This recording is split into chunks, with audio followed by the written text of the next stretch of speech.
نبی کریم صلی اللہ علیہ وسلم کو اللہ نے بڑی ہی شانیں عطا فرمائی، بڑی عظمتیں عطا فرمائی۔ کہتے ہیں جی حضور کی تعلیمات زیادہ بیان ہونی چاہیے، نبی پاک کی شان بیان کرنے کا کیا معنی ہوا؟ یہ میلاد کا جلسہ، معراج کی محفل، حضور کی عظمتیں، شانیں، یہ کیوں بیان ہوتی ہیں؟ سوال یہ ہے ان دوستوں سے کہ اللہ کریم نے قرآن مجید میں فرمایا کہ اِنَّا أَعْطَيْنَاكَ الْكَوْثَرَ، محبوب بے شک ہم نے آپ کو خیر کثیر عطا فرمائی، دی ہے اللہ نے، دی ہے اپنے نبی کریم کو۔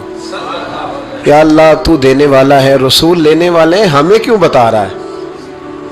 اس بات کو سمجھیے گا، اللہ دینے والا ہے، حضور لینے والے۔ قرآن میں کیوں ذکر کیا؟ تو رب فرماتا ہے تمہیں اس لیے بتا رہا ہوں کہ تم معمولی محبوب کے ماننے والے نہیں، اس محبوب کے ماننے والے ہو جنہیں اللہ نے بڑی ہی خیر کثیر عطا فرمائی۔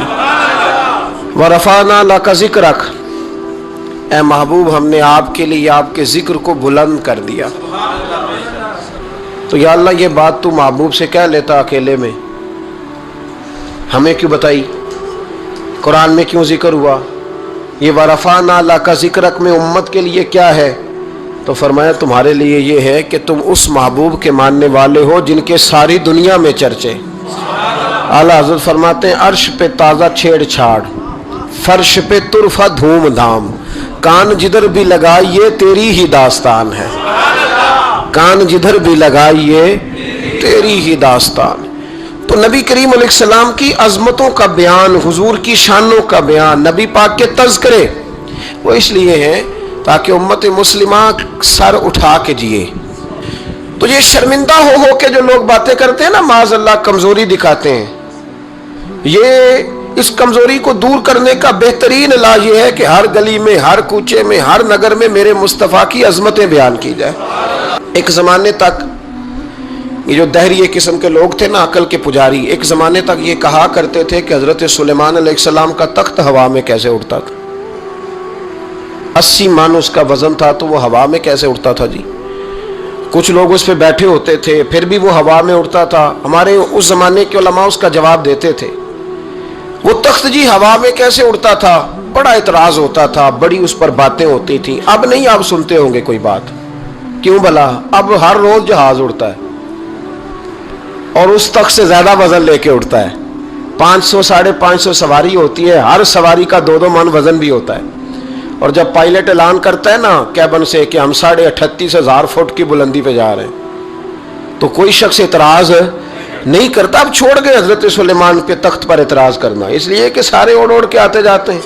اب ذرا ٹھہر گئے، اب یہ ٹینشن ختم ہو گئی کہ حضرت سلیمان کا تخت کیسے اڑتا تھا۔ پھر ایک نیا اعتراض شروع ہو گیا، الم تر کیف فعل ربک باصحاب الفیل، کہ اتنا چھوٹا سا کنکر اور اتنا چھوٹا سا بابیل اور اتنے بڑے ہاتھی کو کنکر مارے تو اتنے سے کنکر سے ہاتھی کیسے مر جاتا ہے؟ بڑی پریشانی تھی بھئی، کنکر چھوٹا، ہاتھی بڑا، کیسے مر گیا؟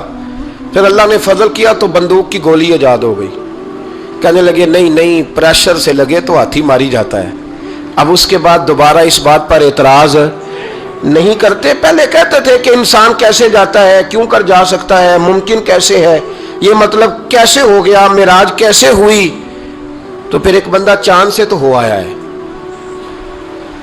اور جس نے وہ بندہ چاند پہ اتارا ہے اس نے کہا ہے کہ یہ آخری منزل نہیں، اس سے آگے بھی انسان جا سکتا ہے۔ تو میرے مصطفیٰ کریم نے فرمایا تم تو اب جانے کی باتیں کرتے ہو نا، جہاں تک میں ہو آیا ہوں تم سوچ بھی نہیں سکتے۔ کوئی رہ فلک اتے یار گیا، کوئی جا سدراتے ہار گیا، ایک کالیاں زلفاں والا سی جڑا لنگ عرشاں تو بھی پار گیا۔ فرمایا تم نہیں نہ جا سکتے، تم کچی باتیں، کمزور باتیں۔ اور ایک اور بات میں آپ کو عرض کروں، نبی کریم علیہ السلام کے لیے کام اتنا مشکل نہیں تھا جتنا قوم سمجھتی ہے نا۔ وہ ہمارے اپنے کچھ نادان دوست ہیں، اپنی عقل چھوٹی ہوتی ہے تو وہ اس عقل میں کیا کیا آئے گا، اتنی کچھ چیز ہوتی ہے اس میں اتنا سامان آتا ہے نا، تو اپنی عقل چھوٹی ہوتی ہے تو بجائے اس کے کہ وہ ایمان لے آئیں اللہ کی حکمتوں پر، وہ عقل کے ترازو پر چھوٹی سی عقل کو پریشان کرتے ہیں۔ چھوٹا سا دماغ ہوتا ہے، ہر وقت ٹینشن میں رہتے ہیں، وہ جی کیسے گئے، کس طرح کر کے گئے۔ تو میں کہتا ہوں نبی کریم کے لیے یہ مسئلہ ہی کوئی نہیں، حضور کے لیے یہ کوئی مسئلہ حضور فرماتے ہیں میں تو اس وقت بھی نبی تھا. یہ ترمذی میں ہے, ترمذی ہے, سیاستہ کی حدیث ہے. یہ سمجھیں گے دین ہے, یہ عقیدہ ہے, اس کو سمجھا کریں. فرمایا میں تو اس وقت بھی نبی تھا جب آدم علیہ السلام کی مٹی گوندی جا رہی تھی. تو محبوب تو پہلے بھی ان سارے نظاروں کو جانتے ہیں, ہر چیز حضور کی نظر میں ہے, اور اس کے بعد بھی اس کے بعد کا جو ماحول ہے وہ بھی انوکھا ہے. وہ ایک صاحب تھے, مجھے کہنے لگے کہ وہ جی حضور تو گئے تھے, حضرت جبریل لے کے تھے پروں پہ بٹھا کے, پہلے براق پہ گئے تھے, پھر حضرت جبریل کے پروں پہ, پھر رف پہ. ویسے تو نہیں نا بشر جا سکتا. تو میں نے کہا چلو مہربانی کرو تم بھی کسی دن براق پہ بیٹھ کے چکر لگا ہی آؤ, کوئی کوشش کرو نا یار, کسی جگہ پہ ٹھہرو تو صحیح. عجیب فلسفہ. کہتے حضور, تو میں نے کہا چلو وہ تو رف تھی, حضرت جبریل کے پر تھے, براق تھا, تو وہ جو نبی پاک بعد میں 9 مرتبہ گئے اور آئے, حضور 50 نمازیں لائے نا, تو حضرت موسیٰ نے کہا کہ محبوب نہیں پڑھی جائیں گی, تو حضور گئے, 5 کی معافی ہوئی, پھر آئے, تو حضرت موسیٰ نے کہا کہ محبوب نہیں, یہ نہیں ہوگا. یہ بھی نبی پاک کی فرما برداری ہے اللہ کی بارگاہ میں. حضور نہیں کہتے ٹھیک ہے یا اللہ تو 50 کہتا ہے تو 50 ہی قبول ہے. حضرت موسیٰ نے کہا محبوب نہیں, آپ کہیں. اور یہ حضرت موسیٰ کے دل میں بات بھی اللہ نے ڈالی, یہ بھی اللہ نے ڈالی کہ آپ میرے محبوب سے کہیں. انہوں نے نہیں کہنا, ان کو تو جو کہہ دیا جائے قبول ہے. حضور واپس گئے تو 9 چکر لگائے نبی کریم نے. اس کا مطلب ہے کہ اب وہ جو 9 چکر حضور گئے اور آئے تو وہ حضرت جبریل کے پروں پہ لگائے تھے.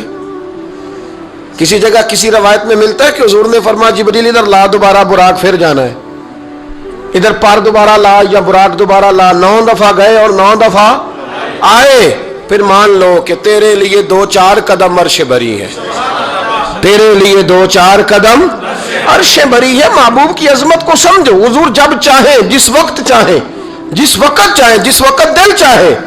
یہ تو میرے محبوب کا آنا جانا ہے, یہ تو رسول پاک کا آنا جانا ہے. حضور کا جب جی چاہے آئیں, جب جی چاہے جائیں. حضور نماز پڑھا رہے تھے, یہ صحیح مسلم کی حدیث ہے.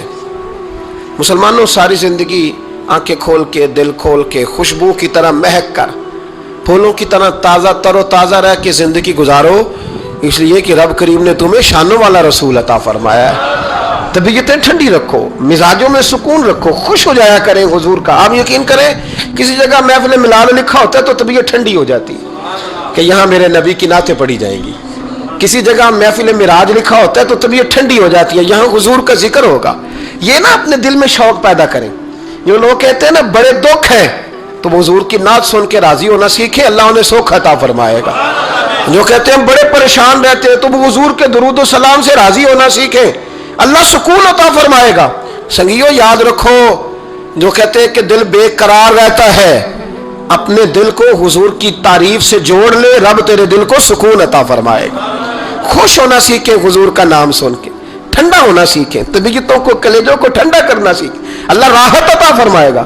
لیکن اگر بحث ہی بحث کرنی ہے تو کیسے جی, کس طرح جی, کس حال میں. میں بڑی تنقید کرتا ہوں پیسے لینے والوں, طے کرنے والوں پر, کئی دفعہ تکلیف بھی بڑی ہوتی ہے. ایک بندہ بڑی پیاری نعت پڑھ رہا تھا, بڑی پیاری, میں بھی سٹیج پہ موجود تھا. تو ایک صاحب سے میں نے کہا کہ یار آج تو مزہ آ گیا, کلام سننے کا لطف آ گیا. وہ کہنے لگا اس نے 40,000 بھی لیا ہم سے. تو میں نے کہا یار ٹھیک ہے, اگر اس نے لے ہی لیا ہے نا تو تمہیں بحث کرنے کی کیا ضرورت ہے. جتنی اچھی وہ نعت پڑھ رہا ہے نا, میرے خیال میں 40,000 بھی تھوڑا ہے, اس کو زیادہ دینے چاہیے تھے. اور اگر اس نے لے لیے, اب دے دیے, تو اب بحث کرنے کی کیا ضرورت ہے. اب تو مزہ لینا چاہیے کہ میرے نبی کا ذکر کر رہا ہے. وہ جو لے دے رہا ہے وہ اللہ اس سے حساب لے لے گا نا خود ہی قیامت میں. یہ ہم بھی شکوہ کرتے ہیں, سمجھانے کی کوشش کرتے ہیں, لیکن ان شکووں میں آ کے ہم نے نعت تو نہیں نہ چھوڑ دینی, حضور کا ذکر تو نہیں نہ چھوڑ دینا. اب اس کے نیچے آ کے وہ اپنا ذائقہ لینا, تو میں نے پہلے بھی آپ کو بتایا تھا, پھر بتاتا ہوں. میں مسجد نبوی شریف میں نا سلام کرنے کے لیے حاضر ہوا. اب تو میرے جیسے بندوں کو نقاب کر کے جانا پڑتا ہے نا, اس وقت ذرا جلدی چلے جایا کرتے تھے, موقع مل جاتا تھا. تو میں نا بابو سلام سے داخل ہوا تو ایک بابا جی بڑے سادے سے, پگڑی بھی سادی, طبیعت بھی سادی, تو اپنی موج میں وہ جا رہے ہیں. مواجہ شریف پہ حاضر ہوئے تو اس نے کہا چل حاجی نکل. دھکے دیتے ہیں نا, ان کی موج ہے, وہ دھکے دے رہے. تو بابا بڑا راضی ہے, یعنی طبیعت بتاتی ہے, جس نے راضی رہنا ہوتا ہے, جس کا دل کرتا ہے راضی رہنے کو, اللہ توفیق بھی دے ہی دیتا ہے.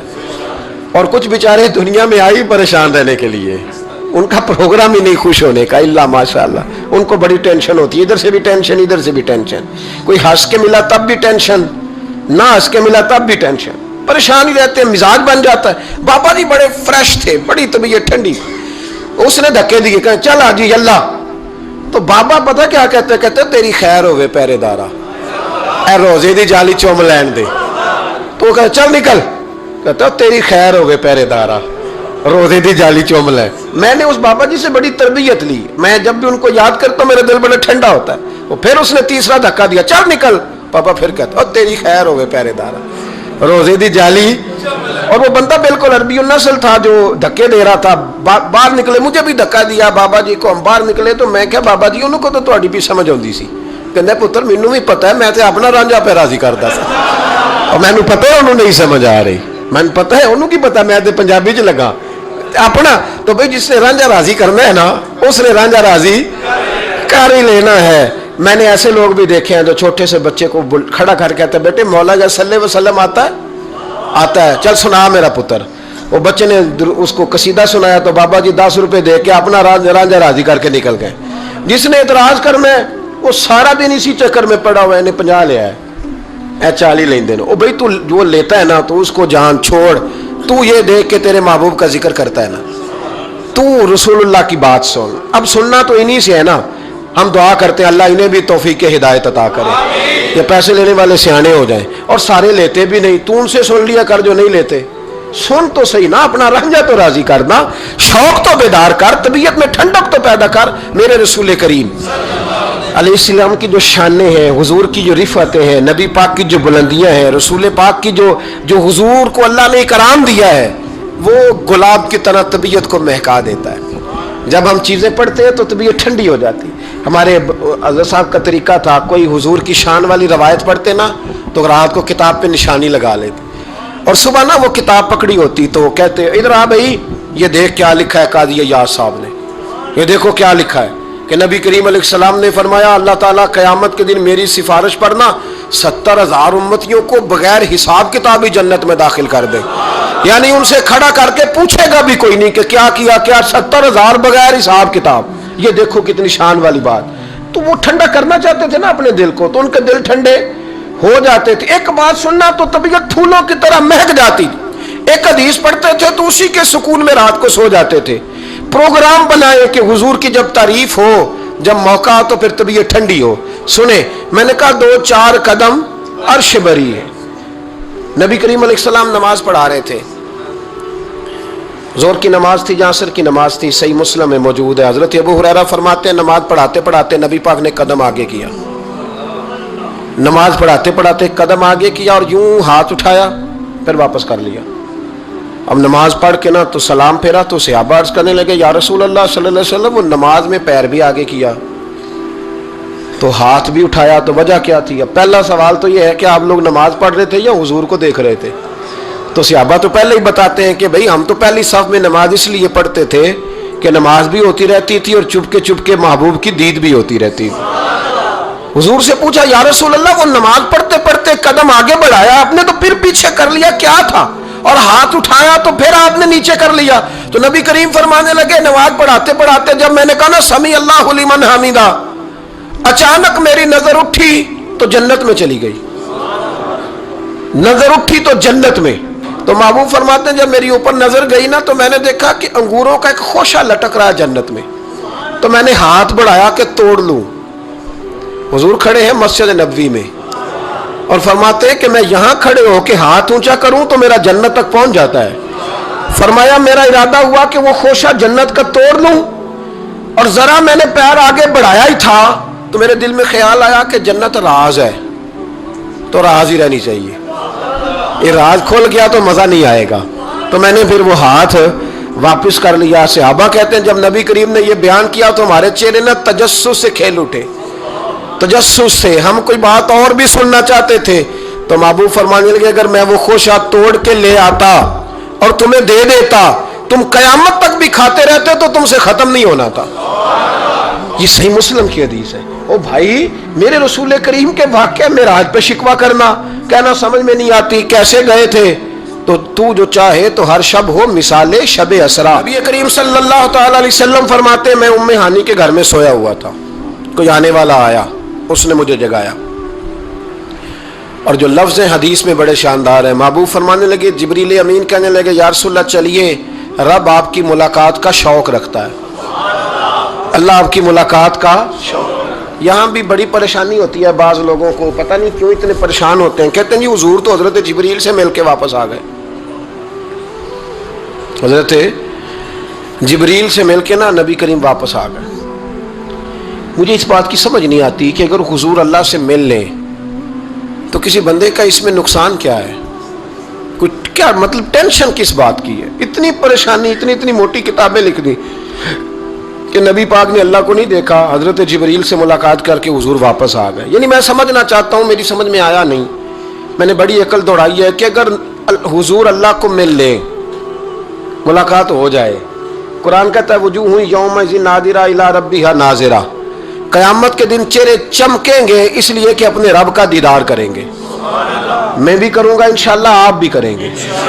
کہاں چہرے چمکیں گے اس لیے کہ مومن اپنے رب کا دیدار. وہ میرے بھائی اگر ہر مومن دیدار کر سکتا ہے, اور قرآن کہتا ہے نبی کریم علیہ السلام اگر اللہ کریم کا دیدار کر کے واپس آئیں, تو اتنی زیادہ پریشانی علامہ صاحب کو, شیخ کو اتنی ٹینشن, اتنے زیادہ وہ آوازار ہوئے کہ اتنی موٹی کتاب لکھ دی, اور ادھر سے دلیل لائے کھینچ کے, ادھر سے دلیل لائے. اللہ کا تو ادراک ہی کوئی نہیں کر سکتا, دیکھ ہی کوئی نہیں سکتا, ممکن ہی نہیں تھا. حضور تو گئے تھے حضرت جبریل سے ملنے. تو میں نے کہا آپ کو غلطی لگ گئی, وہ اس لیے کہ شیخ محقق شاہ عبد الحق صاحب محدث دہلوی رحمۃ اللہ لکھا ہے کہ کسی نبی کے پاس حضرت جبریل صرف 11 مرتبہ ہے, اور کسی پیغمبر کے پاس 21 مرتبہ ہے, کسی کے پاس 30 مرتبہ ہے, اور نبی کریم علیہ السلام کی بارگاہ میں حضرت جبریل امین نے 24,000 مرتبہ حاضری دی ہے. 24,000 مرتبہ, 24,000 مرتبہ ہے حضرت جبریل. تو حضرت جبریل تو روز سویرے یہاں ہوتے تھے, ان کو ملنے جانے کے لیے اتنی محنت کرنے کی کیا ضرورت, وہ تو روز کھڑے ہوتے تھے. بلکہ علامہ صفوری نے ایک بڑی شاندار بات لکھی ہے, یہ تو نبی کریم کی بات ہے نا, مولا علی شیر خدا. آپ فرماتے ایک دن حضرت جبریل علیہ السلام نا انسانی شکل میں, جب حضور نے فرمایا نا کہ میں علم کا شہر ہوں, علی اس کا دروازہ ہے, تو فرماتے ہیں جب یہ روایت حضور نے یہ حدیث بیان فرمائی تو حضرت جبریل انسانی شکل میں نا حضرت علی شیر خدا کے سامنے آ کے کھڑے ہو گئے. حضرت جبریل امین علیہ السلام کھڑے ہوئے اور فرمانے لگے علی سنا ہے علم کے شہر کے آپ دروازے ہیں. تو مولا علی فرمانے لگے مصطفیٰ کریم نے فرمایا ہے. تو کہا اچھا پھر اگر آپ علم کے شہر کے دروازے ہیں تو بتائیں بھلا اس وقت حضرت جبریل کہاں ہیں؟ کہتے ہیں جو تو جبریل کو ملنے گئے تھے, تو حضرت جبریل مولا علی کے سامنے کھڑے. کہنے لگے بتائیے اس وقت حضرت جبریل کہاں ہے؟ تو مولا علی شیر خدا, جب آپ اپنے بڑے کو کوئی بات بتائیں گے نا جن کا ادب کرنا ہو اپنے بزرگ کو, تو پھر آپ فٹافٹ نہیں کہہ دیں گے آپ کو پتہ ہی نہیں. یہ مسئلہ ہے, بزرگوں کو آپ نے کو بات سمجھانی ہو تو الفاظ کا چناؤ, اور یہ بھی ہمیں شیر خدا نے ادب بتایا ہے. الفاظ کا چناؤ شاندار ہونا چاہیے, لفظ بڑے زبردست تشکیل پانے چاہیے, جملوں کی ترتیب بڑی مؤدبانہ ہو. حضرت جبریل امین نے پوچھا کہ بتائیے علی اس وقت حضرت جبریل کہاں ہے؟ تو حضرت مولا علی شیر خدا نے پہلے اوپر دیکھا, میری طرف دیکھنا, پہلے اوپر دیکھا, پھر نیچے دیکھا, پھر پیچھے دیکھا, پھر آگے دیکھا, دائیں دیکھا, بائیں دیکھا. یہ نہیں فرمایا کہ آپ جبریل ہیں, وہ تو انسانی شکل میں تھے نا. جملے دیکھیے, ادب دیکھیے, طریقہ دیکھیے بات کرنے کا. حضرت علی فرمانے لگے بھائی حضرت جبریل اس وقت نہ تو آسمانوں میں ہے, نہ زمینوں میں ہے, نہ مشرق میں ہے, نہ مغرب میں ہے, نہ شمال میں ہے, یا نہ جنوب میں ہے. فرمانے لگے جی وہ اس وقت کہیں بھی نہیں ہے. پھر بھی فوراً نہیں کہا کہ آپ خود ہی تو ہیں, یہ نہیں فرمایا. کہنے لگے یا آپ جبریل ہیں یا میں جبریل ہوں, دونوں میں سے ایک جبریل ہے, اب فیصلہ کر لیں. تو حضرت جبریل مسکرائے, تر دامنی پہ شیخ ہماری نہ جائیے, ہم تو دامن نچوڑ دیں تو فرشتے وضو کریں. حضرت جبریل مسکرائے اور فرمانے لگے آپ تو ولی ہیں, جبریل تو میں ہی ہوں. آپ تو ولی ہیں, جبریل تو, او بھائی یہ حال ہے ان کے غلاموں کا, یہ حال ہے ان کے غلاموں کا, تو میری سرکار کا عالم کیا ہوگا.